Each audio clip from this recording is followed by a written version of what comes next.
Señor, a aquellos que le aman. Señor, bendecimos esta noche la vida de mi hermana Lili y también bendecimos la vida de aquellos que a través de las redes están pendientes de este culto, gozándose con nosotros, Señor, que nos estamos gozando en este lugar. Padre, le rogamos que en la meditación de su palabra hable a nuestra vida, Señor, que cada uno reciba hoy esa respuesta. Aquellos, Señor, que están enfermos, que a través de su palabra hoy puedan, amado Señor, comprender las verdades inescrutables, Señor, que usted nos ha dejado para poder ser beneficiados de su eterno amor y su grande misericordia, Señor. En el nombre de Jesús le rogamos, Padre, que prepare nuestra mente, nuestro corazón, que quite todo cansancio, todo sueño, toda distracción, Señor, para que podamos disfrutar, para que podamos gozarnos con su palabra también. Gracias, Señor, en el nombre de Jesús. Amén y amén. Gloria a Dios.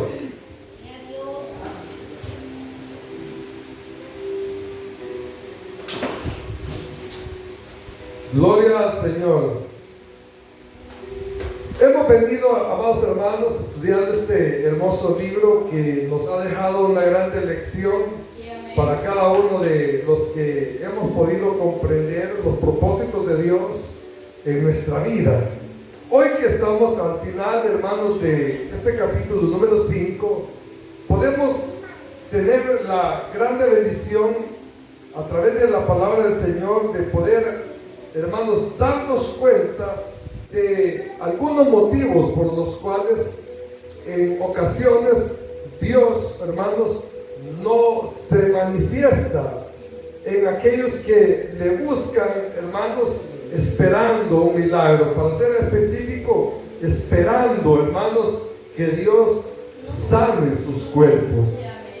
La palabra del Señor, amados hermanos, nos invita para que en todo tiempo y en todo lugar, en cualquier situación que nosotros podamos estar viviendo, nosotros no dejemos de exaltar al Rey, nosotros no dejemos de alabarle. Dice la palabra que si alguno, hermanos, está afligido, ¿qué dice? Que haga oración. Y usted sabe que hacer oración, hermanos, lo que significa es estar en sintonía con Dios, es hablar con el Señor. Es decir, hermanos, de que la aflicción, lejos de alejarnos de Dios, lo que pretende es acercarnos al Señor. Hermano, lastimosamente, muchas veces nosotros hemos agarrado al revés la palabra de Dios, ¿verdad? Porque hay personas que cuando llega el momento de la aflicción, lo que hacen es ausentarse, lo que hacen es irse lejos, lo que menos hacen es orar. Pero dice aquí la palabra que si alguno está afligido, pueda orar al Señor. Así también en el versículo 13 dice que si alguno, hermano, está alegre, que dice que cante alabanza, hermano. Por ahí alguien decía, o antes se había escuchado un dicho que dice que el que canta, sus males espantan. No sé si lo oyó alguna vez, ¿verdad? Pero ¿qué quiere decir esto? Que cuando alguien está alegre, hermano, usted le va a notar, porque anda hasta tarareando las canciones, ¿verdad? Tal vez por ahí el vecino tenía música y esa persona anda así con toda melódica, ¿verdad? Entonando esas canciones porque tiene un corazón alegre. Mire, para muchas personas es difícil, hermano, cantar en los momentos, hermanos, de tristeza. Y por eso es de que cuando la palabra de Dios dice que si alguno está alegre, que cante alabanzas al Señor. Pero yo le puedo decir algo, aquí se puede, hermanos, con toda libertad de parte de Dios, poder invertir, hermanos, las acciones. Es decir que cuando alguien está afligido, puede cantar alabanza, pues. Aquí dice que debe de orar, ¿verdad? Pero si lo invertimos, el afligido tiene que cantar alabanza. La palabra del Señor nos habla de que en cierta ocasión, hermano, cuando los enemigos venían en contra del pueblo de Dios, dice que el Señor les ordenó que salieran al campamento y que todos alabaran al Señor, que todos cantaran, que todos, hermanos, pudieran entonar himnos al Señor. Y dice la palabra que cuando el pueblo de Dios le alabó, que cantó alabanza, el enemigo, hermano, oyó un estruendo y salió corriendo, salió huyendo. Esto quiere decir, hermano, que la alabanza tiene un gran poder en la vida del creyente. Así es que, ya sea que esté afligido o que esté alegre, cantémosle al Señor. Amén.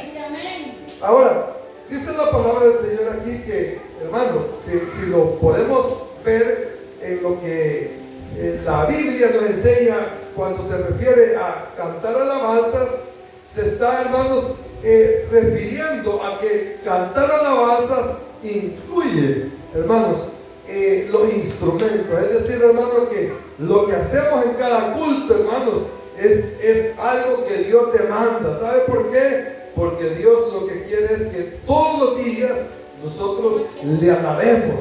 Para eso hemos nacido, para alabar y adorar eternamente a nuestro Dios. Ahora, cuando el versículo 14 ya, hermanos, dice que si alguien está enfermo, mire, acaba de hablar de si alguien está afligido, acaba de hablar de que si alguien está alegre, y hoy dice si alguien, si está alguno enfermo entre vosotros, llame a los ancianos de la iglesia. Vaya, mire, es normal que en toda congregación siempre hayan enfermos, y a veces unos más graves que otros, pero de todo eso Dios tiene un propósito.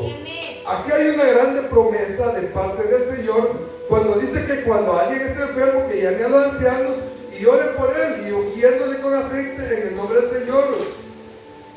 Esto, hermano, y dice que la oración de fe, en el verso 15, salvará al enfermo y el Señor lo levantará. Es una promesa en la que nosotros, hermanos, debemos de poner nuestra fe, sabiendo, hermanos, que cuando le oramos, cuando le pedimos al Señor, creyendo, Él lo hará. La palabra dice que Dios es galardonador de los que le buscan y de los que creen en Él.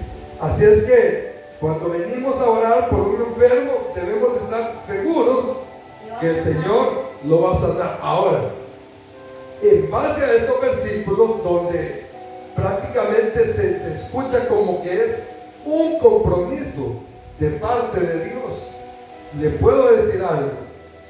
¿Qué pasa? O le puedo preguntar algo. ¿Qué pasa cuando no se sana el enfermo? Si aquí Santiago asegura, hermano, que cuando se ore por él fervientemente, el Señor lo va a levantar, que el Señor lo va a sanar. ¿Qué pasa cuando no sucede esto? Miren, hay dos puntos.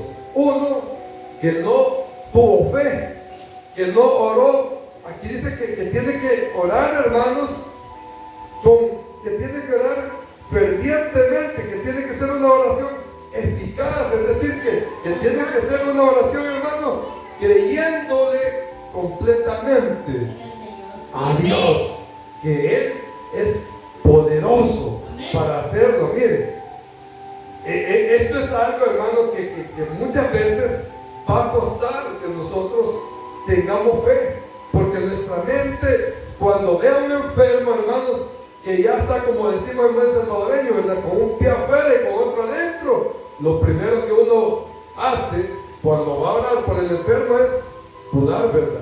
Y uno puede decir, ay, quién sabe que el hermano se sane, ¿verdad? Viendo cómo está, esto ya, solamente un milagro de Dios. Y estamos conscientes que es solamente un milagro de Dios, pero estamos poniendo en duda también en que Dios puede hacer el milagro. ¿Por qué? Porque nuestra mente nos está indicando que ya es imposible, pero de eso es especialista nuestro Dios, de hacerlo imposible. Lo que para nosotros no es posible, para Dios sí lo es. Y es eso, hermano, lo que Dios demanda de nosotros. Eso es lo, Señor, esta noche, que nosotros, hermano, cuando oremos por el enfermo, lo hagamos creyendo.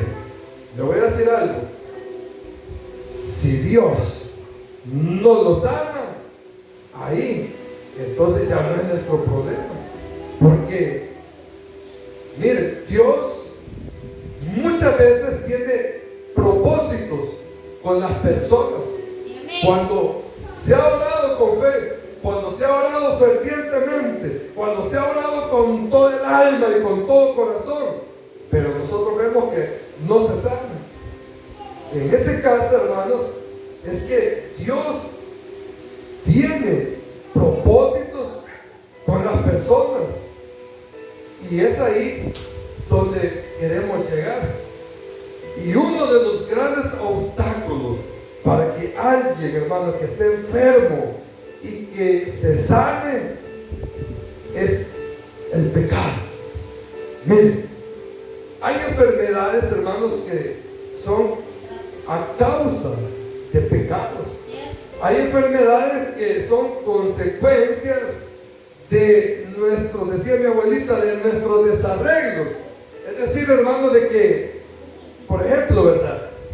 A las amas de casa, ¿verdad?, que planchan y después de estar planchando van y se mojan. O sea, eso es malísimo. Entonces, más adelante lo que aparece es el artritis. Ahora, hay enfermedades, hermano, que la gente se pregunta: ¿y por qué estoy enfermo? ¿Y por qué estoy padeciendo de esto? Pero hay enfermedades que vienen a causa de los pecados. ¿Cuáles? Por ejemplo, la amargura, el resentimiento, hermano, el enojo y muchos pecados ocultos que, como son ocultos, la gente no lo ve. Y la gente lo que ve es la apariencia del individuo y dice: ay, si el hermano es buena gente, si la hermanita es un pan de Dios. ¿Y cómo es posible que esté tan enferma y que el Señor no la levante de esa condición? Y es ahí donde viene Santiago, hermano, y hace una recomendación. Y es de que, hermano, el que esté enfermo se debe de confesar con el cura. No, aquí no dice que se debe confesar con el cura. Aquí dice: confesad vuestras ofensas. ¿Con quién le dice? En el verso 16: unos a otros. Miren, el confesarse, aquí Santiago lo aborda en el sentido que muchas veces el enfermo tiene que pedir perdón. Que el enfermo tiene que reconocer que hay pecados ocultos, pecados, hermanos, que como no se ven, cualquiera puede tener, hermanos, la apariencia de que está bien con el Señor, pero solo Dios, que conoce nuestro corazón, puede examinarnos y puede, hermano, con toda seguridad saber que es un impedimento eso que hay dentro, y eso es la causa por la que muchas veces no vemos la respuesta. Entonces, cuando el apóstol habla aquí de que tenemos que confesarnos unos a otros, también, hermanos, hay que tener en cuenta que cuando usted vaya a hacer esta confesión, no es que usted se va a abrir y usted va a confesar todos sus pecados a toda la congregación, por decirle algo, o a un grupo de hermanos, o a algún hermano en específico. No, lo dice Santiago en el sentido de que hay pecados, hermanos, que tenemos que arreglarlos, quizás con el que tenemos a la par, quizás con alguien a quien en algún momento hemos ofendido, a quien, hermano, en algún momento nosotros, hermanos, lo dañamos. Entonces, hermano, estos pecados, dice la palabra, que son lo que tenemos que confesarnos unos a otros. ¿Y cómo? Uno bien sabe, ¿verdad?, cuando uno se ha portado mal con alguna persona. Entonces, ahí es donde debe de existir el deseo que Dios obre en nuestra vida. Y cuando tenemos la necesidad de que Dios obre en nuestra vida, vamos a tener la humildad y vamos a llegar donde esa persona que sabemos que le hemos hecho un daño y le vamos a pedir perdón. Hay personas que a lo mejor ni se imaginan que usted le ha ofendido. Hay personas, hermanos, que que como no le ven malas actitudes, pueden pensar que usted, hermano, es una... No voy a hablar de usted. Puede pensar, hermano, de una, o puede decir, confiarse de una sinceridad, porque yo sé que todos los que están aquí son sinceros. Amén. Pero hay personas que muestran una amistad y tal vez no son sinceros. Entonces, hermanos, la víctima, por decirlo así, no se da cuenta. Pero sucede que de repente, hermanos, esta persona que guarda algo en su corazón, que no es sincero, se enferma y no se levanta, y aunque ore por él, y aunque le unja, y aunque le eche la botella entera de aceite, no se sabe. Entonces es ahí donde Santiago nos enseña que debemos, hermanos, de sacar lo que está estorbando para que Dios obre, para que Dios haga el milagro. ¿Sabe? A veces el enfermo le echa la culpa al hermano de la iglesia al que llegó a orar y dice: ese hermano quizás no tenía la unción, ¿verdad? Y tal vez el hermano estaba ayunado para ir a orar por el enfermo.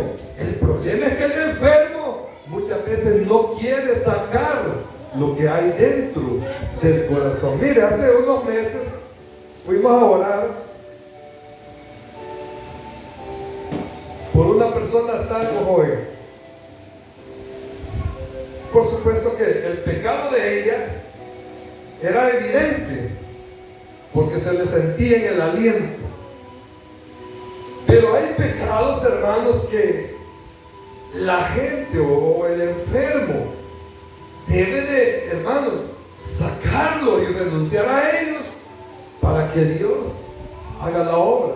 Fuimos a orar por esta persona y pasaron los meses y todavía la persona seguía, hermanos, en las mismas condiciones. En ese momento